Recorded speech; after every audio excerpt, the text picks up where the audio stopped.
Okay. Good morning. Magandang umaga po sa ating lahat. Once again, nagiti-teams tayo. Ano sa inyo pa yung makitugaw kinyaming niya? Alright, nagiti-do mga teams tani. Ongoing pa yung project tayo. Kuning nga malpas ka dagos. Okay. Magandang umaga po sa ating lahat. To preacher to Idilas ni Pastor Mark. So, we prepared a message again this morning and for the couple of weeks to come. Kaya as I was reading, or I was listening to a preacher about this verse, nakitan tayo, kaya nag-pop up dyan mind ko about this message.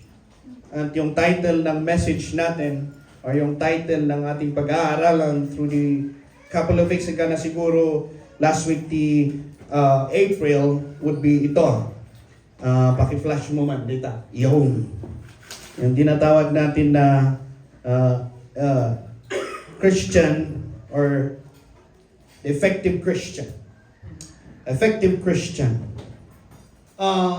Since makita today, effective Christian, actually we are saved nga agbunga, tama? Our life should supposed to grow. Haan nga ag-dwindle down, hindi ka agpatuloy. Kung hindi, magpapatuloy para sa Panginoon. So, kalagip ng ating title this morning, I would like to ask yourself this morning, tayo tanungin yung sarili nyo, how effective are we as a Christian? How effective are we as a Christian? Now, as we go further, would you please open your Bibles with me in Proverbs chapter 18, verse 14. Proverbs chapter 18, verse 14. I know you encounter this verse, pero magandang pag-aralan natin ito. Dito natin kukunin yung series natin through this whole couple of weeks. Basahin tayo man mga sabay-sabay. Amen? Okay, basahin tayo man. Ready, begin. The spirit of a man sustain his infirmity, but a wounded spirit who can bear it. Let us pray. Our gracious God and Heavenly Father, Lord, we thank you na ito aldaw ngayon tinyo kinyami. We thank you, dear God, na ito opportunity nga mabalin nga adal kami ti sa sauyo, kung mabalin mi nga mai-apply apo Diyos ti panagbiag mi. Once again, O God, bless us, be with us, guide us, and Lord, give us wisdom. Pakawat yu apo Diyos, ti kayat yung baliwan ti panagbiag mi. Kaya pakawat yu apo Diyos, ti kayat yung aramidon mi, ti panagbiag mi. Once again, O God, bless your word. In Jesus' name we pray. Amen. Okay, so nung makita niyo, the spirit of a man, diyan ko po kinuha yung ating series this morning. An effective Christian, the spirit of a man will sustain his infirmity, but a wounded spirit who can bear it. Now, if you notice the word this spirit, unang-una, hindi po yan yung Holy Spirit. Okay? That's not the Holy Spirit of God. Ano yung spirit na yan? Yan yung tumutukoy sa ating pong inner life. By the way, we are created into three parts.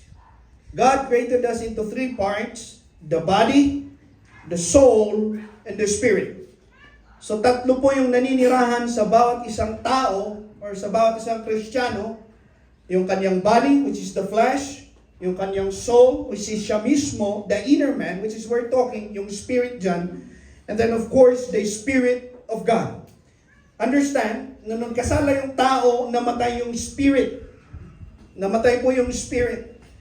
Kasi sabi ng Bible na tapno mai-connect tayo kunya po Diyos, for God is a spirit, we should worship Him in spirit. Tama? And in truth. But when Adam fall, when humanity fall, the spirit nga nag-connect kanya tayo kunya po Diyos died.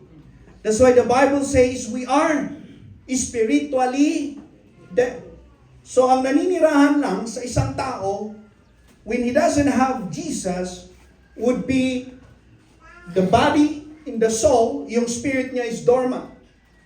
Now, when a man received the Lord Jesus Christ, as his Lord and personal Savior, the Bible says, he will be filled, or yung Spirit ng Panginoon, pupunta sa tao.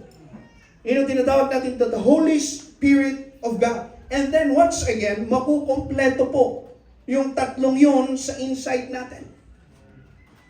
And so now therefore, you have the flesh, you have you, your inner man, and of course, you have the Holy Spirit of God. So tatlo na yan, yung maninirahan sa buhay natin. Now, yung deciding factor natin dito is yung soul. At yung soul, may liberty yan. He has the freedom of will if kung ano yung i-choose niya. Whether yung Holy Spirit ng Panginoon or whether yung flesh. Kaya laging naglalaban sa inside natin yan. So yung deciding factor sa buhay ng isang Kristiyano is no other than his soul. And now let me tell you, there are three parts of soul. If you notice, yung Deuteronomy chapter 6 verse 5, hindi ko nilagay dyan, or yung Mark chapter 7, or Matthew chapter 7, di ba? Anong sabi doon ni Jesus Christ? Thou shalt love the Lord thy God. Tatlo yung binanggit niya doon. Una, your heart, your soul, and your mind. Thou shalt love the Lord thy God with all thine heart, with all thine soul, and with all thy mind. Yung heart, three parts ng soul. First is yung heart. Pangalawa is yung mind, which is yung soul. Yung mind dito speaks of yung will. Yung will po natin. So tatlo, the heart, the mind, and yung will. Yung persistency, yung dedication natin. So tatlo yung inner man natin. Yung mind, yung heart, yung will, which is yung tinatawag nating soul. Ikaw yun mismo. That's why when we die, this flesh is like a bottle.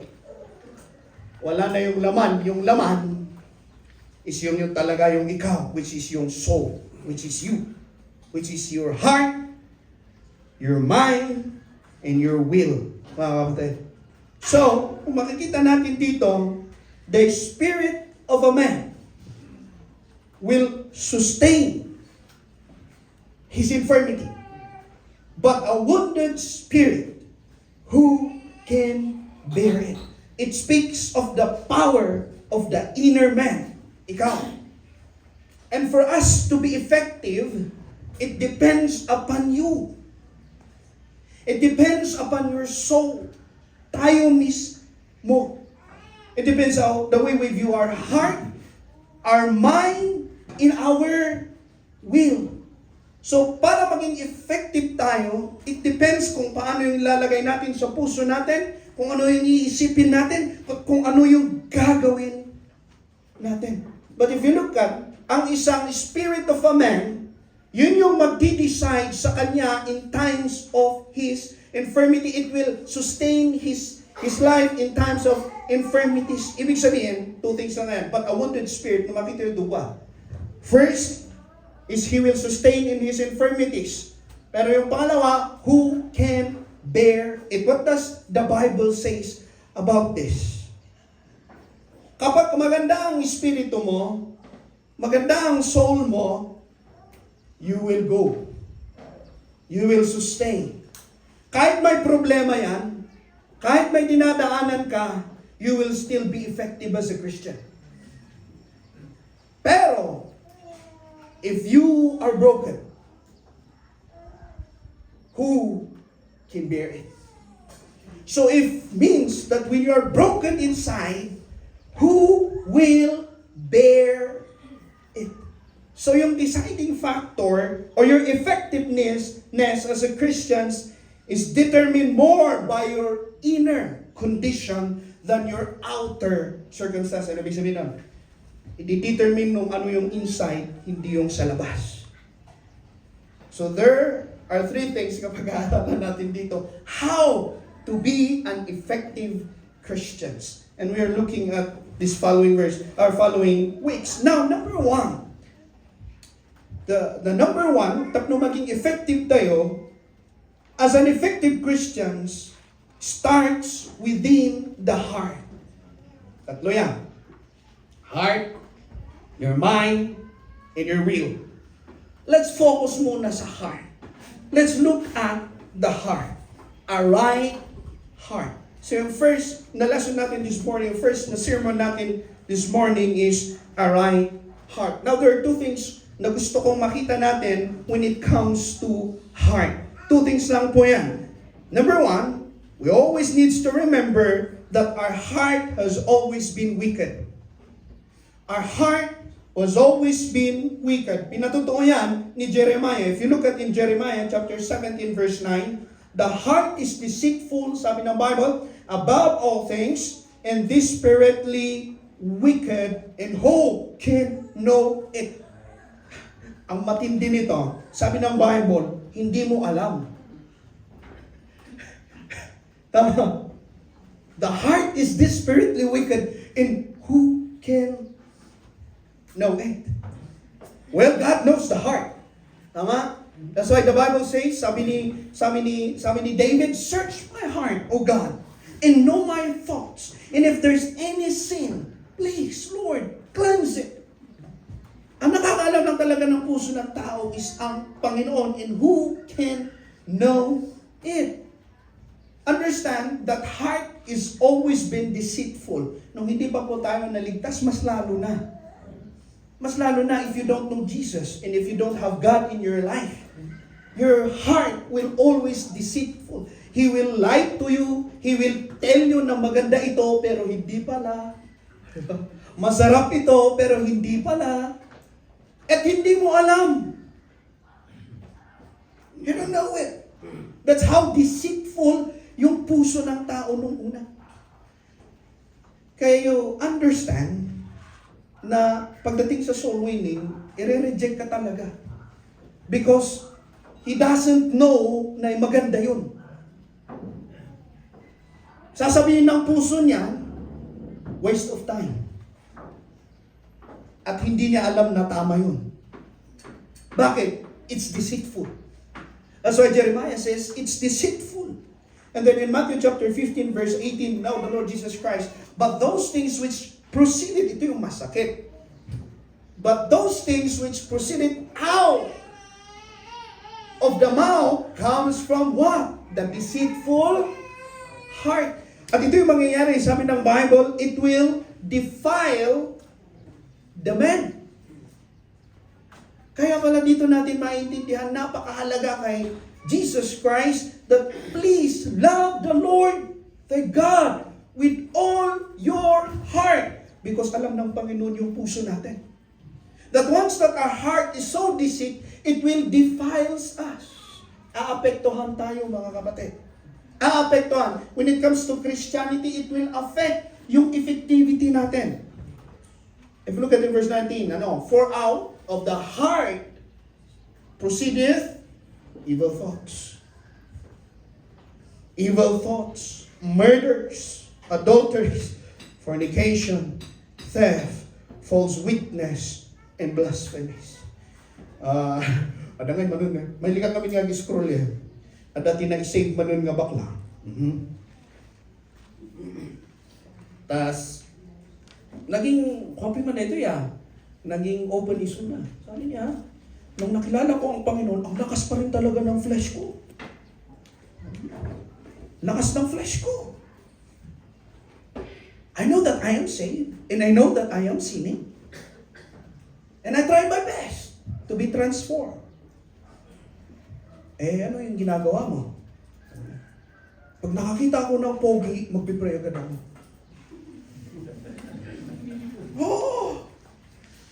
Pag dumaan yung pogi sa harapan ko, ay lalo na kaya ayaw kong pumupunta sa mga poging pastor. Nadidistract ako.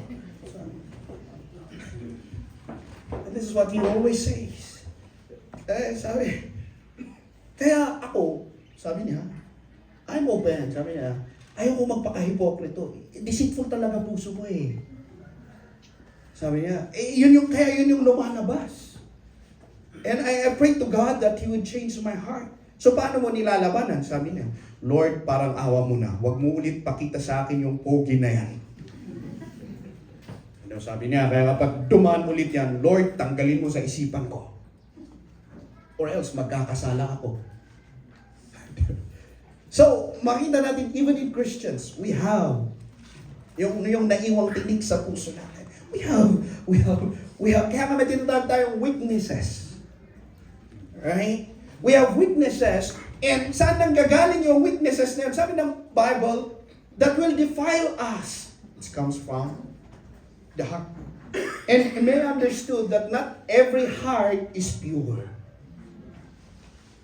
Understood that we're still living here in this world just by the grace of God. Kaya tayo nabubuhay.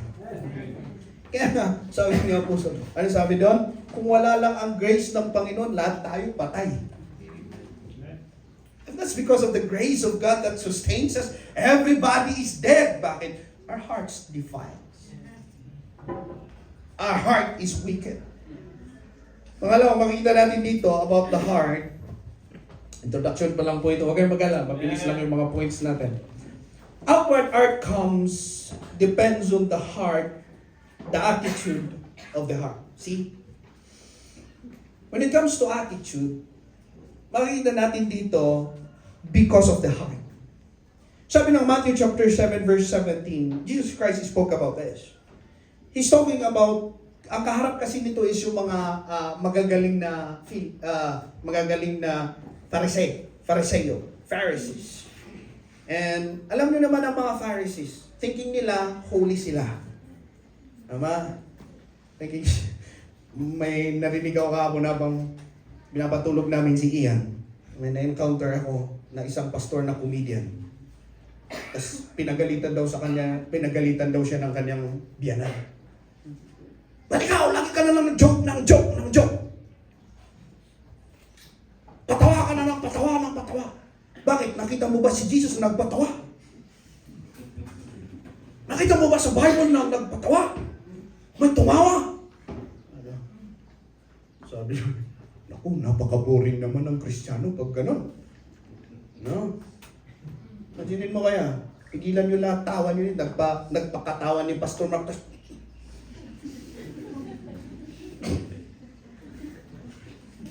Bawal ka na, bawal. Tahan nga nagpakatawan ni Jesus Christ.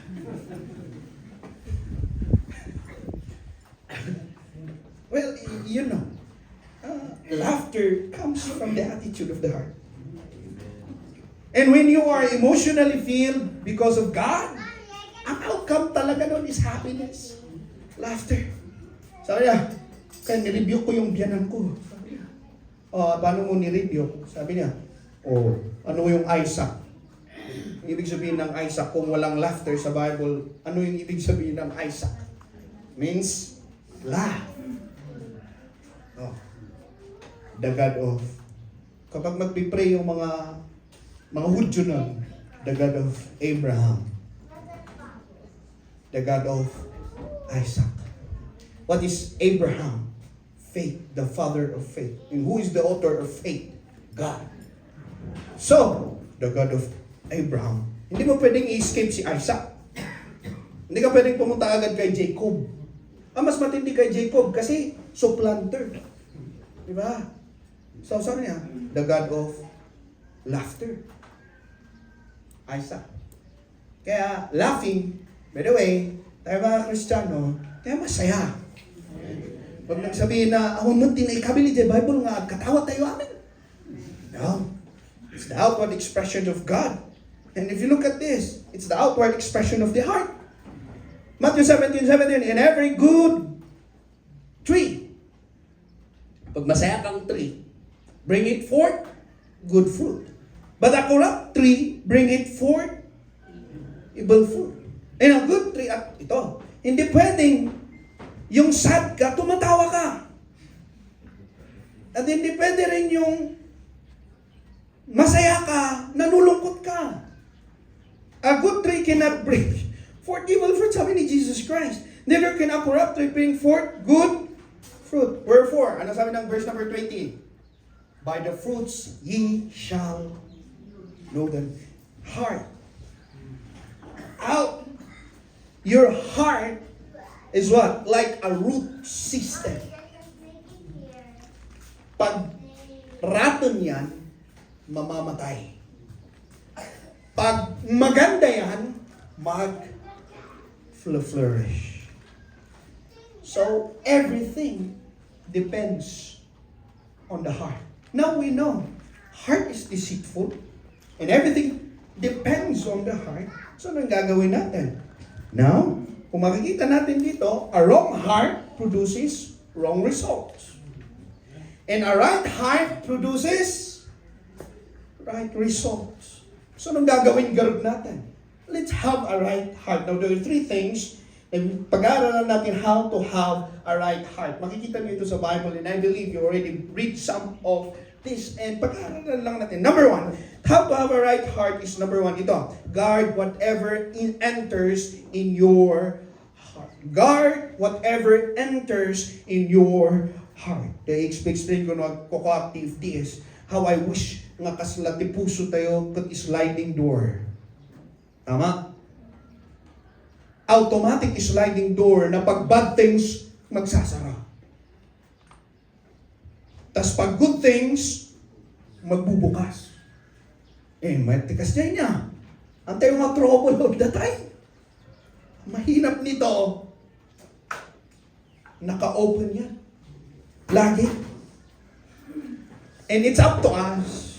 How are we going to let that good or bad enter? The decision is ours. So, we need to guard it. Kaya sabi ng Proverbs chapter 4, verse 23, keep thy heart with all diligence. Guard your heart with all diligence. Ang ibig sabihin na i-guard nyo yung puso nyo with all diligence. Bakit? Out of it are the issues of life. Bakit napakahalaga kay Jesus Christ na bantayan natin yung puso natin bilang isang Kristiyano? It's because, number one, the reason is God looks at the heart, not on appearance, mga kapatid. God is always looking at our heart all the time. Ano sabi ng Samuel chapter 16 verse 10? For the man looketh not on the outward appearance, but the Lord looketh on the heart. Hindi po niya yung outward appearance po natin yung tinitignan ng Panginoon. Ano yung tinitignan niya? Yung heart po natin. So every time God looks at you, He will look at your heart. Every time God will check us, He will check, yung bitaka natin, yung mind natin, no. He will check our heart because heart for Him is so important because that's what holds the man. Yun yung umahawak sa man, the heart. That's why God always check on it. Kaya thou shalt love the Lord thy God with all thine heart. Love me with all your heart because I care for your heart.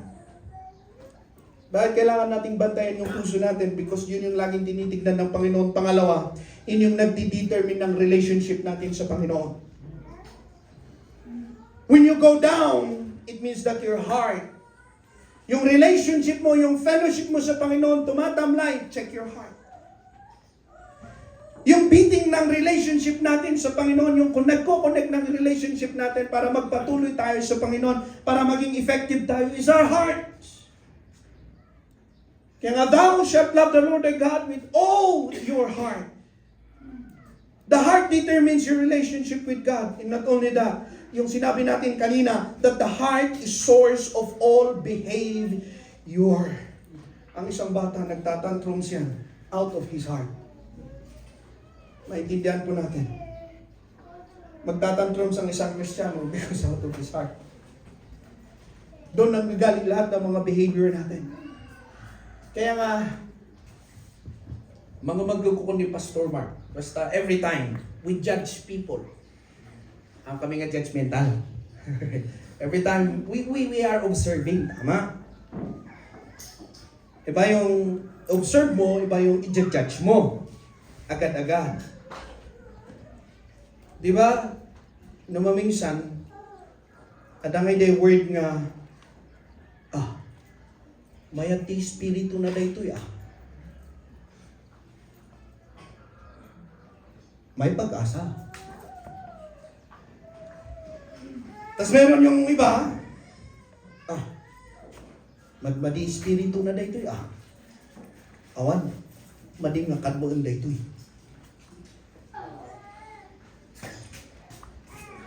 I always let my dad no adati friends ko, damagot isuna. At least kaya na nga, out of all his people nga kinagkadwana, he could know a person. So damagot, may ba daytoy, pag-preachin me, di ko rin Pastor Mark, mayat ti puso na dayta, ayabang. May gets hindi kong sabihin. When you see that your heart is right, the people trust you because they know that your behavior will be right also. Pag nakita ng isang tao na yung puso natin is rebellious, huwag mong sabahan yan. Baka awan ti pagtungtungan yun, no di negative amin. So heart reflects your behavior. That's why you will know a person by observing their spirit, their inner man, their heart, because this is the source of all behavior. Out of it are issues of life. So please, guard our hearts. Pangalawa, ito, confess our sin quickly. Second reason how to guard our hearts, confess our sin quickly. Ano ang sabi ng Proverbs chapter 28 verse 13? He that covereth his sin shall not prosper, but whoso confesseth and forsaketh them shall have mercy. Ano sabi ng Bible? He that covereth his sins shall not prosper. Understand that if we will cover our sin personally, we will never prosper. But he who confesseth and forsaketh them shall have mercy. He will have experience grace. So sin that is inside and sin that will be hid, that person will never prosper. Walang patutunguhan yan. You will damage your heart. Bakit? Because sin defiles the heart. It will contaminate what should be pure. The first reason kung bakit naging deceitful yung puso nyo, puso natin, is because when Adam sinned. And because of that, it was defiled. So sin, this is the most nga kalaban po natin mga kapatid. Because if you let that sin, and if you don't confess that sin, it will contaminate you. One of these days, it will eat you. Masarap pag una. Naku, pag tumagal, wala na. Ganun naman talaga. Kaya mag-ingat po tayo, lalo na sa mga young people. I always give you this. Ang sin, gustong-gusto ni Satan yan. Kukunin kayo sa pagka-teens nyo. Tapos pag nasira kayo sa teens nyo, pag tumanda na kayo, sa'yo na yan. Sira na. Di ba? Amo yun tayo always kaya illustrate ko, hindi nga naging kaklase mi nga 38 years old, parang bata. Kasi naubing, bakit? Nasira yung mind niya because of addiction. But he grew up in a church. So sabi ng teacher namin, look at him. May man, if I give you an example, sure, kung na naman, tahan naman nga mo. Look at him. Sabi niya, during his 16, 17, 18, the devil let him taste the word sin. Ginusto niya. Tapos nung pagdating niya sa 27, 28, 29, sabi ni Satan, wala na akong pakialam sa'yo. Nasira ka na. Bumalik ka na. Bumalik siya sa Bible school. Paano pa namin pagpipreachin yun? Sira na. Andun yung will niya na gusto ko pang itama. Pero sira na siya. So that's what sin does. If we don't confess it. Don't let sin rotten your heart until you will say, Lord, sira na ako, babalik ako. Buti na lang, napakabuti ng Panginoon. That even those who were destroyed, sige, I'll fix you. Pero sayang yung time na dinidicate natin sa sin. Next step sana na i-dedicate natin sa Panginoon. It will always defile us. It will deceive our hearts. Sasabihin ng sin sa atin, sabi ni Satan, the father of lies, kay Eve, masarap to. You will be like God. You will know what is good, what is evil, and what is right. He is deceiving them. He is deceiving them through life. Now, tingnan natin dito. Tingnan niyo yung Garden of Eden. It is full of hundreds of fruit to eat. And there are two trees inside the Garden of Heaven. The Garden of Eden. The tree of life and the tree of good in knowledge and evil. O, tree of life, minsan kainin niyo yan. Hindi ko alam kung anong pwedeng epekto ng tree of life sa kanila. Pagpaganda, ano pa man. But then, ang dami-dami. Nakita pa nila yung bawal. Sabi ni Eve, tree of life. Sarap kainin. Huwag yan. Nakita pa ni Eve. Pero alam niyo kung para ma-entice Eve because of lies. Behind that tree, meron isang serpent.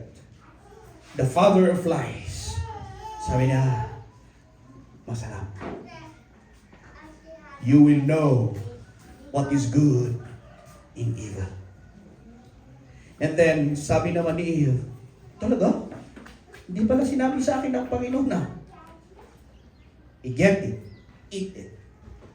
And then there they found out, nakahubad pala sila. There you go, huli na ang lahat. They were deceived because of lies. And that's what sin does to us. He will deceive your heart. Magpapakita ang sin na masarap. Hindi po yan. Kaya yung mga pelikula, pagkabaga ni Pastor Mark, pelikulahan nga pakita ni Satan nga at adwa, masara na. Tama? Hindi yan. Yung soju. Hindi magpapakita na mapait yan. Totoo yan. Diba? Magpapakitang masarap yan. Lahat. Iso nga napipintas ni prostitute. Diba? Magpapakita yan. Why? They are lying. They are deceiving. And once that your heart will be deceived, then it will continue deceiving you. Hindi lang po yan, sin divide your heart. Instead na maging full, katignan niyo po ito, ang gagawin kasi ng sin sa atin, dahil nandyan yung sin sa puso natin, instead na fully i-trust natin ang Panginoon, fully na ibibigay natin ang Panginoon, divided na tayo. Kasi sinasabi ng banda, i-fulfill kita, then i-fulfill ko din siya. Sabi ng Panginoon, no, you cannot serve two masters. Or you either hate the other one, or you will love the other one. So, hindi po natin pwedeng sabihin na, I will keep this, Lord, sa akin lang to. You are my Lord and personal Savior. I give you my life. Pero, iwan mo muna to, Sa akin lang to. Please, sa akin. You cannot live a double life. So, para hindi masira, totally, tayo, we should, ano sabi ng Bible, always confess it. Mga kapatid, sorry talagang kasta talaga Bible tisin eh. Amen? Always look at in a positive way. Now, pangatlo and last, how to have a right. Number one, guard whatever enters. Confess our sin quickly. And last, ito yung usually laging sinasabi sa amin. And this what really will destroy a heart. Keep a humble and teachable Spirit.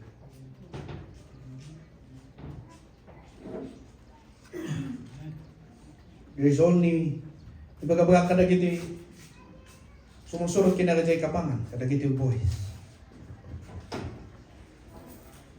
Always remember, na narinig ko kay Pastor Provi. Sabi niya, in my 25 years in the ministry, marami akong napuntahan, marami akong napag-preacha na sa iyong pastor. Marami akong mga bagay-bagay na nagawa. I've been preaching conferences. May nagtanong sa akin, sabi niya, parang hindi lumalaki yung ulo mo, pastor. Dami mong accomplishment. Sabi niya, well, ang lagi kong nilagay sa isipan ko, I always put in my mind that there is always someone better than me. And then every time I preach, before I preach in a conference with full of pastors and great people, I put in my mind, they are better than me. At ang kagandahan nito, sabi niya, when you think that there is always someone better than you will never stop learning. And you will never stop pursuing. Kasi pag wala na, ikaw na ang magaling lahat, hindi ka na mag-aaral. Alam mo na lahat. Hindi ka nagagawa. Ikaw na eh. But when you think that there is someone is better than you always try to look at that person for you to learn because he is better than you. Sasabihin mo sa sarili mo, ano yung wala ka? Ay, ano yung meron ka na wala ako pahiram? That what keeps me going. Labi ng sabi ng Proverbs chapter 9 verse 9, give instruction to a wise man and he will be yet wiser.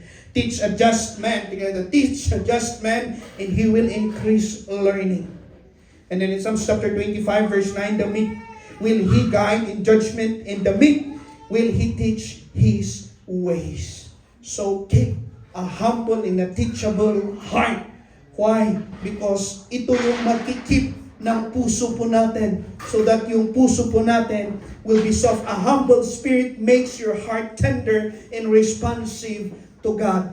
It will keep your heart soft. When a teachable spirit and a teachable heart is nasa atin, mga kapatid, it will keep our hearts soft. Happy is the man, sabi ng Proverbs chapter 28 verse 14, happy is the man that feareth always, but he that hardeneth his heart shall fall into mischief. A teachable heart says, Lord, show me where I need to change. And ang matigas na puso, hindi matuturuan. Pero ang humble spirit is matuturuan. It will keep our heart soft. Kaya kapag may darating na pangangaral sa buhay natin, we will take it lightly. Hindi lang po, it will keep our heart soft. It protect your heart from pride. Ang gagawin po kasi ng pride, it will harden the hearts. Kagandahan dito ng humility, a teachable heart. He will guard it.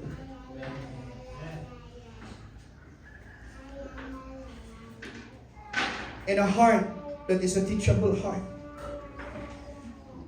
it will make our heart receptive sa katotohanan. It will make our heart receptive sa katotohanan. Ano sabi ng Bible? Receive with meekness the engrafted word. Sabi ni James, marireceive mo lang yung word if your heart is meek. Ibig sabihin, if your heart is a teachable and a humble heart, marireceive mo yung word of God that will let you grow, that will let you move. and that will let you to be an effective Christian. I like this. I will end with this. Malapit na po tayo na I like this. Tignan niyo ito. Quote. Hindi ko alam kung kanino to. Nabasa ko lang. Kung nanapin mo nito, God is not after behavior modification. He is after heart transformation. A healthy heart produces a healthy Christian life. And a right heart produces a right attitude. A right attitude eventually leads to a right action, and a right action will lead to an effective Christian life. So pag maganda ang puso, ang labas nun magandang attitude. Pag magandang attitude, ang labas nun magandang action. Pag magandang action, ang labas nun effective Christian. So everything starts with the heart. Now the question right now sa atin, and I will read with this, is my heart right with God? Is my heart right with God? Is our heart right with God? Are we guarding it, mga kapatid? Are we guarding it? Are we confessing it quickly if we do sin? And are we staying humble and teachable? So today, huwag po nating i-ask na, am I doing right? Hindi ka i-ask tayo, Lord, is my heart right with you? An effective Christian or an effectiveness will not be something you force. It will be something that naturally flows from your life. Hindi pinipersa po ang pagiging effective Christian or pagiging fruitful Christian, kundi galing talaga yan inside you at nagmumula yan sa puso. So the courage is, let's guard it, and if we do sin, let's confess it. And let us ask the Lord to help us, reminds us that without God, we are nothing. Let us pray. Our gracious God and Heavenly Father, I know, Apo Diyos, we already know this. But thank you once again for this reminder. Apo, na maminsan po